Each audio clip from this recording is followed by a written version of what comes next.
right, we are live. Episode 3 of Checks and Balances podcast with John Heiderscheidt.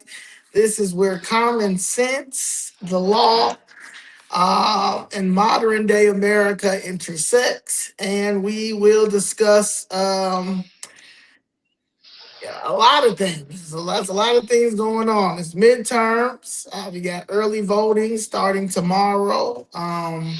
This is the first time that I've actually been a person that's going to be pushing early voting and pushing for these independents and the couch vote to actually get up and make a difference, because you guys really, the couch vote is really the vote that needs to get out this time. And then we have some, I had just left the Cook County board meeting with $1 Million Tony, and the Flossmoor mayor was there. Her last name is Nelson. Michelle Nelson, and she says that she's waiting for $163 million of money that is due to Flossmoor, and they haven't received it. So, I mean, it's kind of scary a little bit. So, I wanted to Well, I wonder see. who Flossmeyer is going to hire to do the debt collection on that one. So, yes, and you had Well, and that's on the heels of a judicial decision, I believe, from the Cook County Court saying that a division of Cook County mismanaged $256 million worth of transportation funds. So, I guess we shouldn't be too shocked that the mayor of Flossmoor is out a cool $1.62. And really, the people of Flossmoor are out that money. It's not just the mayor, but that's what happens when you live in a socialist town, and we have to be willing to call it what we see it. It's not Republicans versus Democrats right now. It's Republicans versus socialists right now. And the socialists are lying about being part of the Democrat Party. They're not. The Democrat Party stood traditionally for law and order, faith, family, due process. And there are many people in the Democrat Party that do stand for those things today that are feeling more and more homeless. But as long as we let socialist leaders run this place, and as long as we have a news industry locally in the ecosystem here that is feckless, that plays along, that doesn't ask any hard questions, we're going to continue to get this. And it's important. I'm glad you're pushing for early voting. Your vote is what matters. And I see this comment in here, mail-in ballots would be close to 500,000. Well, if the SAVE Act gets passed, perhaps mail-in ballots won't count at all. And so we're really going to see a big fight, I believe, in November, maybe even as early as the primary over mail-in ballots. But if we see the SAVE Act passed, and there's, I believe, more than 50 U.S. senators have co-sponsored it now, and the idea is you'll have to bring a photo ID to vote.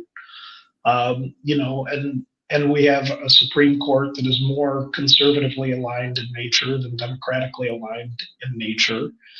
And I think Republicans maybe are on the precipice of experiencing some favorable rulings that will help. But that couch vote is right. I mean, you look at the Chicago election cycle data, you look at the Cook County election cycle data, you look at the state election cycle data, not enough people are participating. And anywhere you go, somebody has a complaint, but not only 1 in 3 or 1 or 4 of those voters are complaining and are voting who are complaining. And we need to get everybody who's complaining out there. And we have to help people understand and do some real education that, the Democrat Party today is a dino party, Democrat in name only. What they really stand for is socialism. What they really stand for is viewing private property and real property as a collective good, not a private right, but a collective good. And we're in for some very rough times and some dangerous times if we don't push back on this socialist wave that's sort of hopefully crested now. And I think we'll beat it back in these midterm cycles. But we've got to link arms, and we've got to come together, and we've got to do it all as a team. No, you're absolutely right. Also, we need to get some poll watchers and election judges. So that's without a doubt. That's all part of the process, and that's you and I have many times called on the Cook County Republican Party, called on the state Republican Party, called on the city Republican Party to do more in that area. But I think sometimes one of the things that we don't keep in mind is that money is speech, money is action, money is organization. And if you're frustrated, maybe if you don't want to give it to the Republican Party, find a candidate, find somebody that you can get behind, because these things help and they're great. But the reason Raja is going to win that Senate primary is because he's been on TV since October, flooding the airwaves with commercials, and all you see is his face. And to their credit, the messaging people on his team are very smart and very good and have crafted a great message that is going to work very well for them in this geographic region. And, one of the most disappointing developments, I'm sure, for many people in the last 5 years, 6 years, 7 years, is the way the Democrat Party has just abandoned the Black community and said, you don't matter anymore.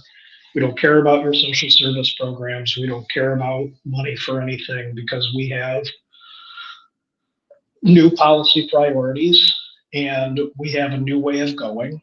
And the Black community isn't part of that.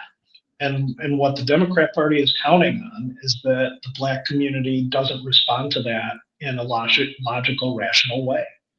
And it's time, we have to get past, we desperately have to get past these identity politics, racial politics, where everything is decided on skin color and gender and sexual orientation and everything else. Everybody has a shot. And we need to create an economy and create an opportunity and create a path forward so that we're not talking about Black rights or Asian rights or women's rights or men's rights. We're talking about American rights that are vested upon in all Americans, because that's the way our society was set up and works under our Constitution. Mm. The Constitution that they selected. I mean, I guess the Constitution right now, the Constitution is being, it's being abused. In Illinois, it's ignored. It's being abused. In Illinois, it's ignored and abused, and they do everything they can to pass laws to obstruct everybody from all walks of life, from all backgrounds. Illinois' policy is to obstruct you from enjoying as much as you can the freedoms and civil liberties given to us in the Bill of Rights, in the Constitution. And you see that in the way they try to suppress speech. You see that in the way they try to suppress gun rights. How many times have you been thrown out for making public comment about where did my trillion dollars go? Where did my $1 billion go? And the answer to that is get the cops and walk you out. Give me a break. Right. Give me a break. If you can't make forensic audits, why don't you just present a audit? Try an audit. Well, what happens is when, for example, CTU finally files the audits, we learn that no accountant would sign off on it because they're ignoring basic principles of accounting, because they're using money for political purposes and social engineering rather than creating as valuable a program as they can in the classrooms to make sure everybody can read and write at grade level. Because if everybody in this city, in this state, in this county could read and write at grade level, they would all understand how badly this place is run, and they'd throw these losers out of office immediately. And that's why it's very intentional. It's very intentional. And what's going on in this state is they want to take and replace a certain bracket of economic, residents and earners. They want to drive them out. They want to replace it with people who need federal subsidies to get by so that the state can skim off the top of those federal subsidies. That's an easier market for them than fighting with us to pay tax dollars that they haven't earned, certainly deliver no return on an investment for, and has put us in a terrible spiral of violence, of debt, of inefficiency, of outmigration. And let's talk about, the damage that has been done to the Black community from the way this city has managed the migrant crisis. And to be clear, I'm of the mindset that there's room for everybody. There's enough in this country for everybody. We don't need to turn it into migrant versus citizen, Black versus Hispanic, gay versus straight. There's enough here for all of us. We all can enjoy civil liberty and due process. But they invited 100,000 newcomers here, let them be dropped in some of the areas in the city that could least afford it at the moment that happened. And why was that? So they could get some fat subsidy from the Biden administration to hand out to two out of state companies and cram people into squalor shelters and slums where one 5 year old died of sepsis. Right. But where is the media to cover that? Where is Fox News? Where is CNN? Where is local ABC 7 or NBC 5 or CBS 2 or Fox 32 or WTTW or WGN? And we talk about that on this podcast. One of our biggest problems is we do not have good faith brokers of news any longer. We have networks that cull and create viewerships and then pump narratives to those viewerships to make sure that they reinforce their views and to make sure that they continue to come back and experience the advertisements that are in these platforms, because that advertising revenue is what pays all the people in TV and all the people in newspapers and all the people in radio so that they can have their salary. And these groups will benefit financially more from a government that has UBI, where nobody works, where it's all done under a totally authoritarian government structure, because more of us will be on the couch watching them, and the ratings will go up, and the advertising profits will go up. And we all need to understand that about the way media is communicating to us today. They're not approaching it from a place of public service. They're approaching it from a place of our model is dying, and the only way we can pump the profit revenue model up is if we keep people attacking each other, because then they turn on the TV to reinforce what they want to hear. Right. It's big business. It is big business. Misinformation is big business. But at the same Misinformation is big business. time, we don't live in a country that allows the government to go in and tell newspapers or television reporters, anybody, what to say or how to cover things. And I don't want to live in that world. The way to fix that is to create our own ecosystem of news, and we have the technology to do that today, and the money is out there to do that today, and I guarantee the interest is out there for that today. But we need to create news sources that go back to the fairness doctrine. And that was the idea that if you had a license to broadcast, you had to present both sides of an issue for an equal amount of time. And they got rid of that in the 80s. And it's really on Congress to pass something about that. But taking that step, re-implementing the fairness doctrine in the way we give out licenses for mass communication in this country would go a long way to fixing this whole media ecosystem we have today that fuels the division, that fuels us pointing and yelling at each other, because that's what's going to help their profit model. Yeah, I mean, it makes sense. Just even watching, like I just saw another flyer. Chicago Teachers Union has teamed up with some other Democratic Socialist organizations. February 7th, they're going to protest. Now, this is why I know that they're fraud and phony, or they've been fraud and phony. But why y'all won't protest uh, Super Bowl February 8th day, right? Nah, you can't, because you're gonna watch the Super Bowl, right? Yep. And then you guys are gonna make this a big thing because y'all got this Bad Bunny that's going to perform, and he's probably going to come out with a dress on with all of the faces of Renee No Good and Alex Preddy and all this stuff to make this like the new the new Black Lives Matter. So the scam fraud, but they're protesting Saturday, February 7th, and it's for Renee No Good and Alex Preddy and well, I call Alex Antifa Preddy. But the gun violence on the South Side is not has not went down. But I will say, if they want to say crime has been down, the killings of the black women have went up, and this is not even domestic violence. Like, this is getting, like yesterday there was a girl that was shot because they were coming after her boyfriend, but she was shot and killed in the car, broad daylight. Everyone sees it, with A baby in the back. Thank God the baby, nothing happened to the baby. But this is what's happening, and none of our elected officials, they're not running on this.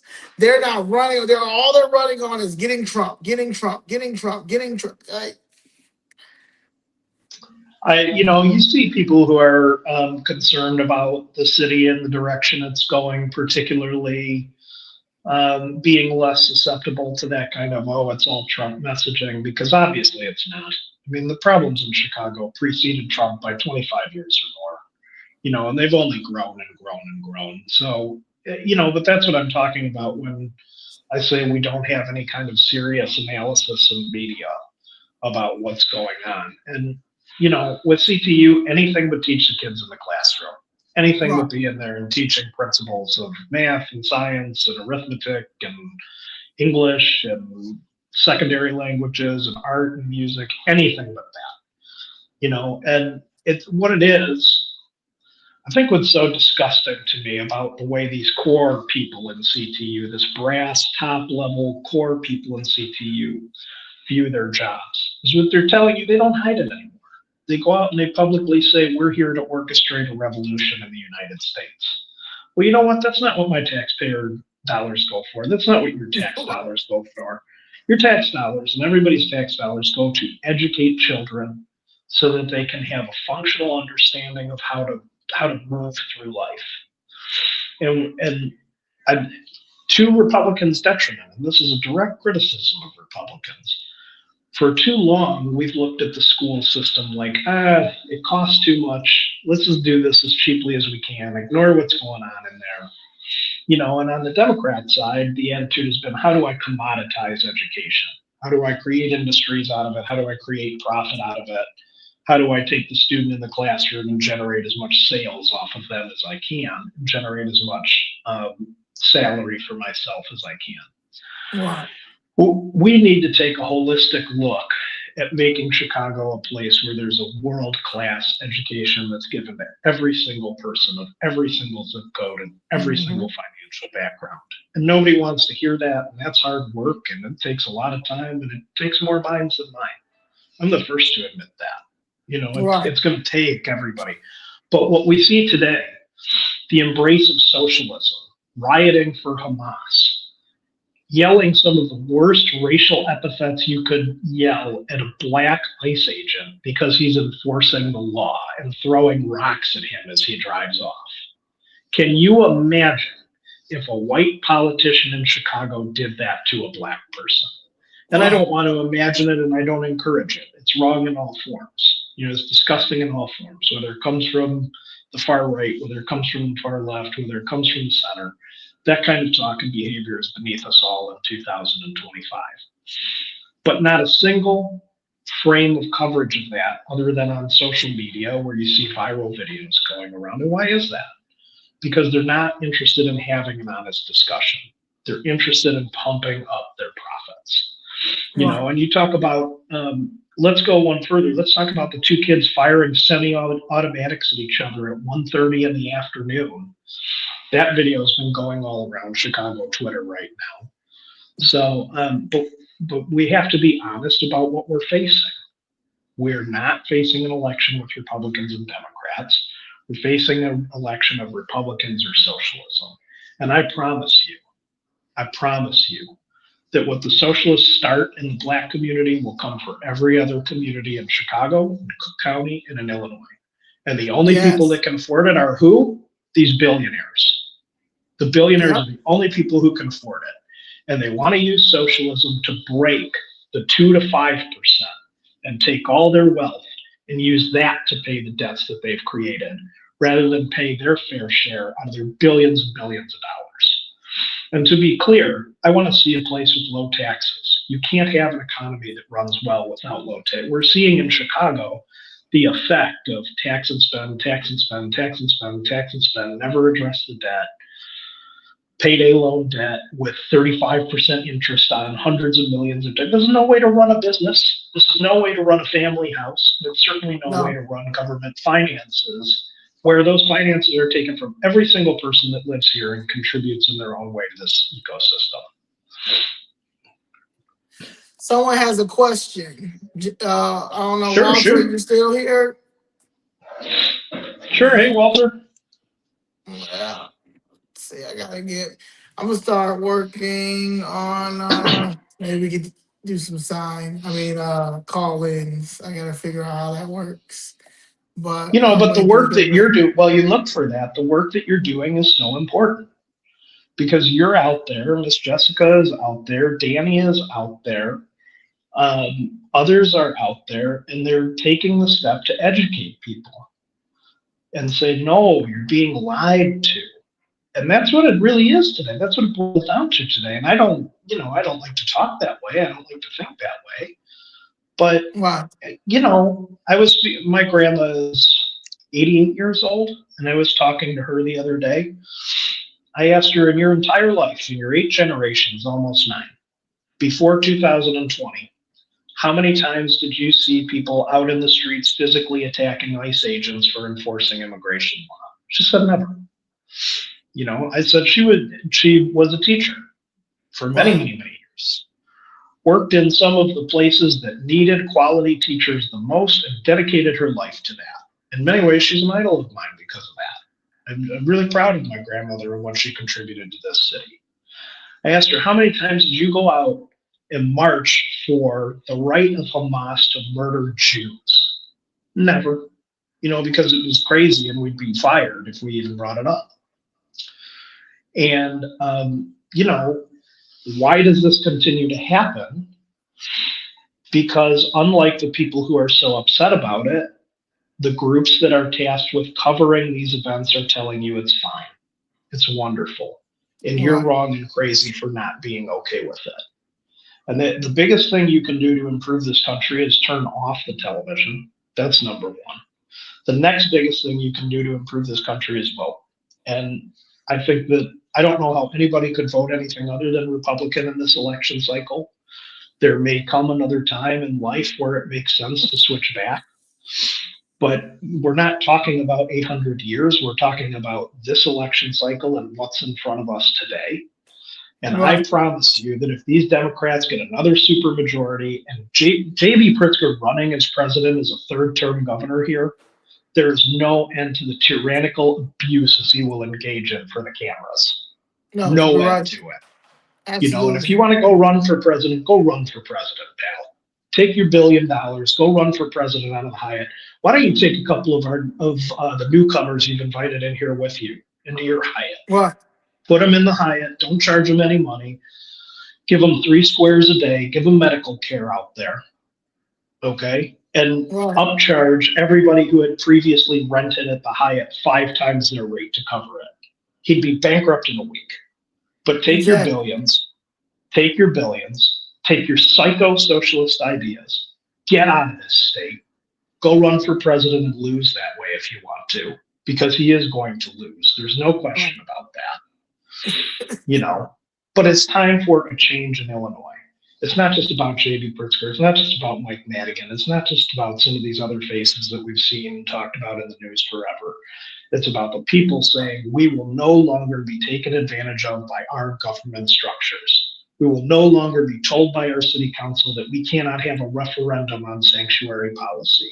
We will no Right. longer be told that we can't account for $1 billion that was sent out of state to care for newcomers and not a nickel for the Black community, not a nickel for any other community. We're done being told that.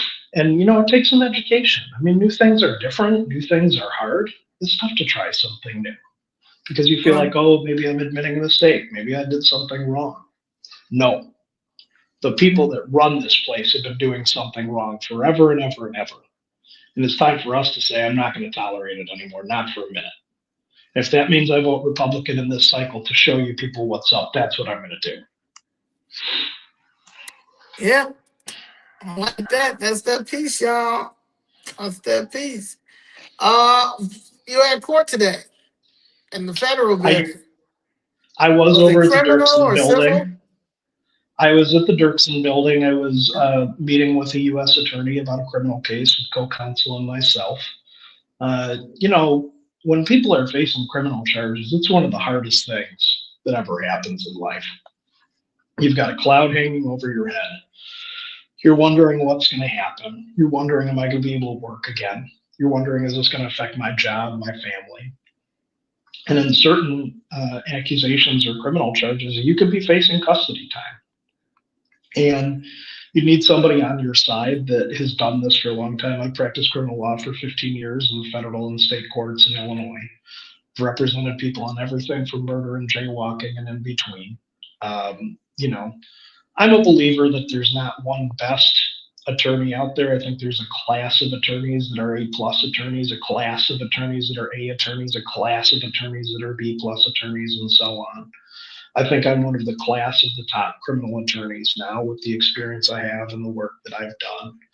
And I always try to put myself in the client's shoes and say to myself, you know, if this were me, what would I want to happen and why, with my understanding of the facts and the law and what this person's situation is. And, you know, everybody's different, but at Heiderscheidt Law Group and Subscription Lawyer, we fight for everybody's rights all the time, and we're going to do everything we can to put you in the best possible position when you walk in the door.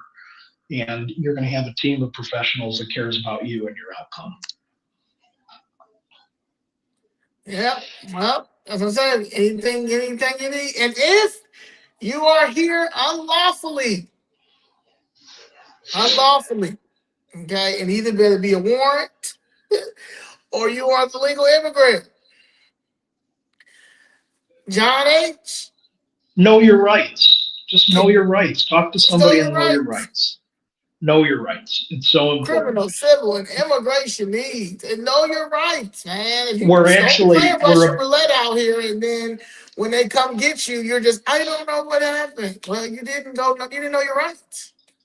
Yeah, and we're actually launching an online software tool that will do an attorney consult with you to help you understand if you qualify for one of several pathways to immigration status in the United States. Should be launching it next week, so I'll be talking about that more in our next podcast. But certainly, whether you have a criminal need, whether you have an immigration need, whether you have a civil law need, we're here to help you and talk through it. And if it's not something that we do regularly, I have a whole Rolodex of great attorneys, A plus attorneys in every area of the law, in probate, in real estate, in personal injury. So, you know, if you have a question, people looking for some whistleblower attorneys.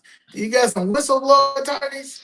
I know I can hook you up with a whistleblower attorney. I don't have my whistle with me. I wish I did. That'd be a great way to end this. But